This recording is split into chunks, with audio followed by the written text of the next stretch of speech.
today I'm going to show you how to do an exit ticket using Brisk Student Boost.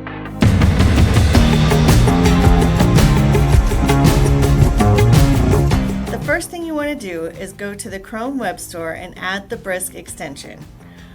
You can do this by searching for Brisk Teaching. Then you add it to Chrome. Then you're going to come up here to your puzzle piece and pin it to your bar. To create an exit ticket, you start with material that you already have, come to the Brisk icon. We're going to do a Boost student activity.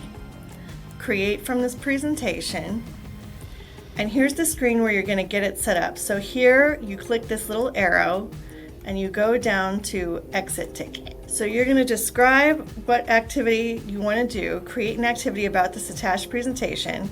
Then you come down. It's going to define learning objectives for you and then set up your prompt. So here are the 3 learning objectives. You can change them or add new ones. I'm going to take this one off.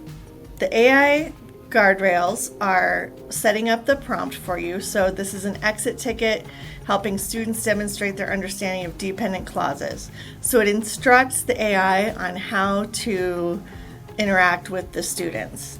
Here's the scaffolding. This is the second part of the prompt. Then you go create activity.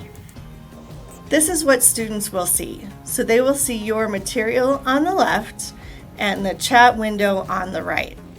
So you can see that it starts the interaction. What are the 3 types of dependent clauses we studied? And you can see up here on the left, this learning objective number turned blue. That means I've met the objective. Can you create a sentence using at least one of these dependent clauses? Which type of dependent clause did you use? Adverb, adjective, or noun? And what clue helped you identify it?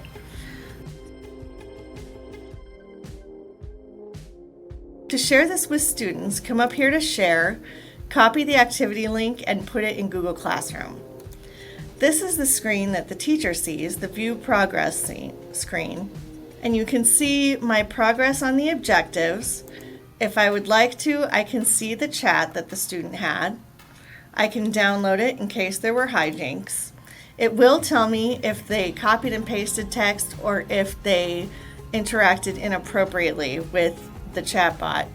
When you have more than one person doing the activity, then activity insights will end up here, and I'll show you what that looks like in just a second. To access this activity later, go to briskteaching.com, log in, and you're going to go to My Library, where you can see that this is all of my activities. This is the one I just did. Here you can see my activity for character motivations. I'm going to click on it. This takes me to the start page. This is what students see. If I want to get to the View Progress page, this is how I do it. You can see here I have multiple students who completed this activity, and over here I have activity insights. They're AI insights into how the students did on the activity, what they were able to do and what they struggled with. So I have all of these here to drive my instruction. This next button will create ideas for instruction based on the activity insights. So we have guided notes, a resource, a podcast, a debate, a tutor, a hook, a quiz, another exit ticket, and a pulse check. And so you can create any of these resources based on your activity insights. Don't forget to like and subscribe so you can see all of our videos as they come out.